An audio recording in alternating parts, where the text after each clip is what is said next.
നിങ്ങൾ പലരും ഒരുപക്ഷെ ന്യൂ ഇയർ റെവല്യൂഷൻസ് ഒക്കെ എടുത്തിട്ടുണ്ടാവും. മാസത്തിൻ്റെ ആദ്യം സ്റ്റാർട്ട് ചെയ്യുന്നു, ഒരാഴ്ച കംപ്ലീറ്റ് ചെയ്യുന്നു, 2 ആഴ്ച കംപ്ലീറ്റ് ചെയ്യുന്നു, ശുഭം. പിന്നീട് പൂർവാധികം ശക്തിയോടെ തന്നെ വീണ്ടും പഴയ മനുഷ്യരിലേക്ക് തിരിച്ചു വരും. അപ്പോൾ എല്ലാവർക്കും നമസ്കാരം, പുതിയൊരു വീഡിയോയിലേക്ക് സ്വാഗതം. അപ്പോൾ കഴിഞ്ഞ വീഡിയോയിൽ നമ്മൾ ഹാബിറ്റ്സിനെ പറ്റി ജസ്റ്റ് ഒന്ന് തുടങ്ങി വെച്ചിരുന്നു. അപ്പോൾ ഇന്നത്തെ വീഡിയോയിൽ നിങ്ങൾ തമ്പനയിൽ കണ്ട പോലെ തന്നെ നമ്മൾ മാർഗത്തിനെയും അതുപോലെ തന്നെ ലക്ഷ്യത്തിനെയും ജസ്റ്റ് ഒന്ന് കമ്പയർ ചെയ്യാൻ പോവാണ്. അതുപോലെ തന്നെ ഏതിലാണ് നമ്മൾ കൂടുതൽ ഫോക്കസ് ചെയ്യേണ്ടതെന്നുള്ള കാര്യവും നമ്മളിവിടെ ഡിസ്കസ് ചെയ്യുന്നതാണ്. അപ്പോൾ അതിന് മുമ്പായിട്ട് എനിക്ക് 1-2 കാര്യങ്ങളൂടെ പറയാനുണ്ട്. അതിനുശേഷം നമുക്ക് അതിലേക്ക് തിരിച്ചു വരാം. നമ്മൾ പലരും പല പുതിയ ശീലങ്ങളും നമ്മുടെ ജീവിതത്തിൻ്റെ ഭാഗമാക്കാൻ ശ്രമിക്കാറുണ്ട്. എന്നാൽ ഒരു പർട്ടിക്കുലർ ടൈം പീരീഡ് കഴിയുമ്പോഴേക്കും പലരും അത് ഡ്രോപ്പ് ഓഫും ചെയ്യാറുണ്ട്. ഇതെന്തുകൊണ്ടാണെന്ന് ചിന്തിച്ചിട്ടുണ്ടോ? അത് മനസ്സിലാവാനായിട്ട് ഞാനൊരു സിറ്റുവേഷൻ പറയാം. അതായത് ഒരു റൂം ഇമാജിൻ ചെയ്യുക. അതിൽ ഒരു പ്ലേറ്റ് വെച്ചിട്ടുണ്ടെന്ന് ഇമാജിൻ ചെയ്യുക. ആ പ്ലേറ്റിൽ ഒരു ഐസ് ക്യൂബ് ഉണ്ടെന്ന് ഇമാജിൻ ചെയ്യുക.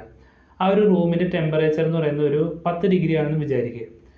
അപ്പോൾ ക്രമേണ ആ ഒരു ടെമ്പറേച്ചർ കൂടുകയാണെന്ന് വിചാരിക്കുക. അതായത് 10-ൽ നിന്ന് 11 പിന്നെ അത് 12 15 20 ഇതുവരെ കാര്യമായിട്ട് മാറ്റങ്ങളൊന്നും സംഭവിച്ചിട്ടില്ല.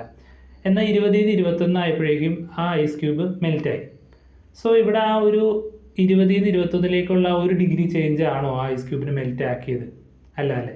ആ ഒരു ക്വിക്ക് ഷിഫ്റ്റ് വന്നത് ആ 1 ഡിഗ്രിയിലാണെങ്കിലും അതിന് മുമ്പ് നടന്ന ഓരോ ഡിഗ്രിയും അതിന് കോൺട്രിബ്യൂട്ട് ചെയ്തിട്ടുണ്ട്, അല്ലെങ്കിൽ അതിന് വേണ്ട പൊട്ടൻഷ്യൽ ക്രിയേറ്റ് ചെയ്യാൻ സഹായിച്ചിട്ടുണ്ട്. ആ ഒരു പർട്ടിക്കുലർ പൊട്ടൻഷ്യൽ എത്തുന്നത് വരെ, അല്ലെങ്കിൽ ആ ഒരു ത്രെഷോൾഡ് എത്തുന്നത് വരെ ആ ഐസ് ഒരു ഷിഫ്റ്റ് കാണിച്ചില്ല. പക്ഷേ ആ ഓരോ ഡിഗ്രിയും അതിലേക്ക് കോൺട്രിബ്യൂട്ട് ചെയ്തിട്ടുണ്ട്. ഇതുപോലെ തന്നെയാണ് ഒരു കല്ല് വെട്ടുന്ന ഒരാളുടെ കഥ എന്ന് പറയുന്നത്. അത് നമ്മൾ കേട്ടിട്ടുണ്ടാവും. ഒരുപക്ഷെ 101-ാമത്തെ അടിയിലായിരിക്കും ആ വ്യക്തി ആ കല്ലിനെ പൊട്ടിക്കുന്നത്. പക്ഷേ അതിന് മുമ്പ് ഉണ്ടായിരുന്ന 100 അടിയും അതിലേക്ക് എങ്ങനെയാണോ കോൺട്രിബ്യൂട്ട് ചെയ്തതെന്നുള്ളത് ഇതിന് സമാനമാണ് ഈ പറഞ്ഞ ഐസിൻ്റെ കേസ് എന്ന് പറയുന്നത്. ആ ഒരു പർട്ടിക്കുലർ ത്രെഷോൾഡ് എത്തുന്ന വരെ ഉള്ള ഓരോ ആക്ഷനും അതിന് കോൺട്രിബ്യൂട്ട് ചെയ്തിട്ടുണ്ട്.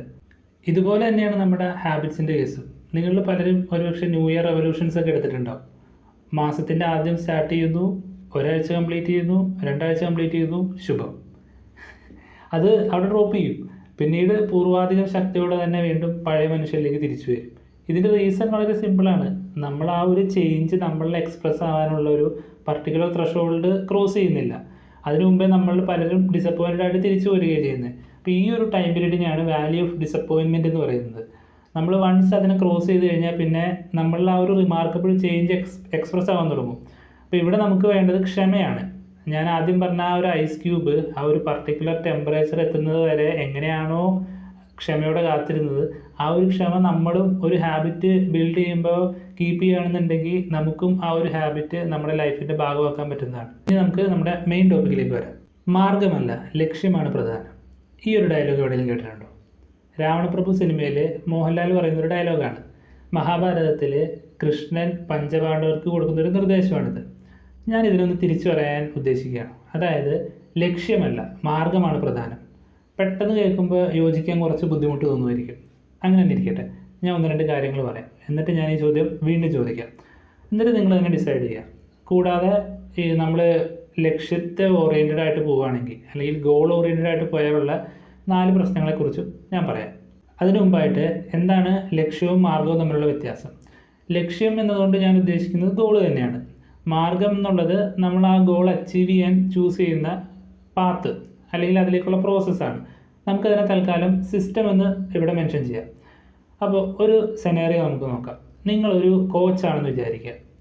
നിങ്ങളുടെ ഗോൾ എന്ന് പറയുന്നത് ഏതെങ്കിലും ഒരു ടൂർണമെൻറ്റ് ജയിക്കുക എന്നതാണ്. നിങ്ങൾക്കിവിടെ സിസ്റ്റം എന്ന് പറയുന്നത് കുറച്ച് നല്ല പ്ലെയേഴ്സിനെ റിക്രൂട്ട് ചെയ്യണം, അതുപോലെ തന്നെ നല്ല അസിസ്റ്റൻറ്റ് കോച്ചുമാരെ റിക്രൂട്ട് ചെയ്യണം, അവർക്ക് നല്ല ട്രെയിനിങ് കൊടുക്കണം, പ്രാക്ടീസ് കണ്ടക്ട് ചെയ്യണം, നല്ല ടാക്ടിക്സ് ബിൽഡ് ചെയ്യണം, അങ്ങനെ ഓവറോൾ നല്ലൊരു ടീമിനെ വാർത്തുകൊണ്ടുവരണം.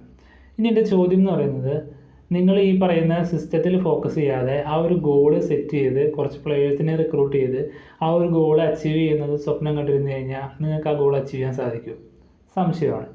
ഇനി അതേപോലെ തന്നെ നിങ്ങൾ ആ ഗോളിൽ ശ്രദ്ധിക്കാതെ ആ ഒരു സിസ്റ്റത്തിനെ ഫോക്കസ് ചെയ്ത് അതിനെ ഡേ ബൈ ഇമ്പ്രൂവ് ചെയ്തുകൊണ്ട് വന്നു കഴിഞ്ഞാൽ നിങ്ങൾക്ക് ആ ഗോൾ അച്ചീവ് ചെയ്യാൻ സാധിക്കും. ഒരു ഇൻ്റർവ്യൂവിൽ സാക്ഷാൽ MS ധോണി പറഞ്ഞ ഒരു ഡയലോഗ് ഉണ്ട്. അതിൻ്റെ ചെറിയൊരു പോർഷൻ ഞാനോട് കേൾപ്പിക്കാം.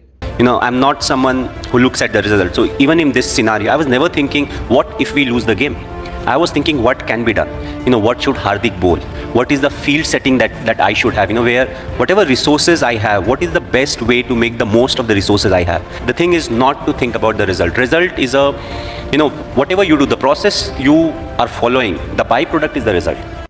ഒരു T20 ക്രിക്കറ്റ് മാച്ച് 3 മണിക്കൂറാണെന്ന് ഇമാജിൻ ചെയ്യാം. അപ്പോൾ അതിലൊരു പ്ലെയർ ആ മത്സരം വിൻ ചെയ്യുന്നത് ഇമാജിൻ ചെയ്തുകൊണ്ട് സ്കോർ കാർഡ് നോക്കി മത്സരത്തിൻ്റെ സ്റ്റാർട്ടിങ് മുതൽ ഒടുക്കം വരെ ഇരുന്ന് കഴിഞ്ഞാൽ ആ ഗോൾ അച്ചീവ് ചെയ്യാൻ സാധിക്കും? ഡൗട്ടാണല്ലേ.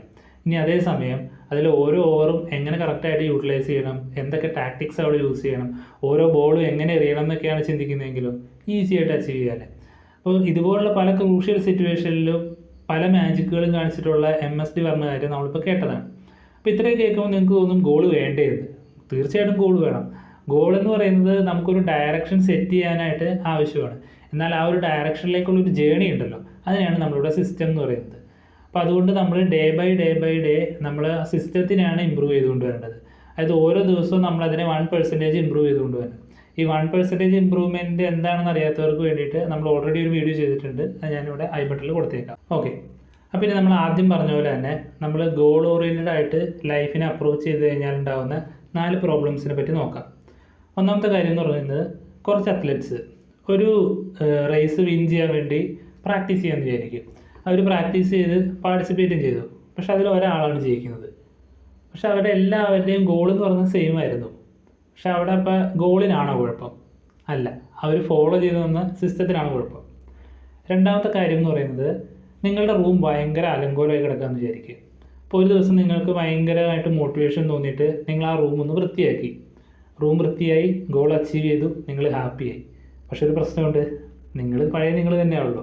അധികം വൈകാതെ ആ റൂം വീണ്ടും പഴയ കണ്ടീഷനിലാവും. നിങ്ങൾക്ക് വീണ്ടും ആ ഗോൾ അച്ചീവ് ചെയ്യണമെങ്കിൽ വീണ്ടും മോട്ടിവേഷൻ വേണം. സോ ഇവിടെ പ്രശ്നം എന്ന് പറയുന്നത് ആ ഗോളിൻ്റെ അല്ല, നിങ്ങളുടെ സിസ്റ്റത്തിൻ്റെ അല്ല. ഇനി മൂന്നാമത്തെ കാര്യം, ഗോൾസ് നമ്മുടെ ഹാപ്പിനെസ്സിനെ റെസ്ട്രിക്റ്റ് ചെയ്യുന്നു.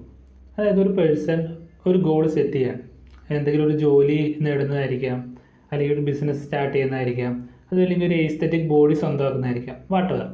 അപ്പോൾ ഇവിടെ ഉണ്ടാകുന്ന പ്രശ്നം എന്താണെന്ന് വെച്ച് കഴിഞ്ഞാൽ, ചിലർ വിചാരിക്കുക ആ ഒരു ഗോൾ അച്ചീവ് ചെയ്താൽ മാത്രമേ നമുക്ക് സന്തോഷിക്കാൻ സാധിക്കുകയുള്ളൂ എന്ന്.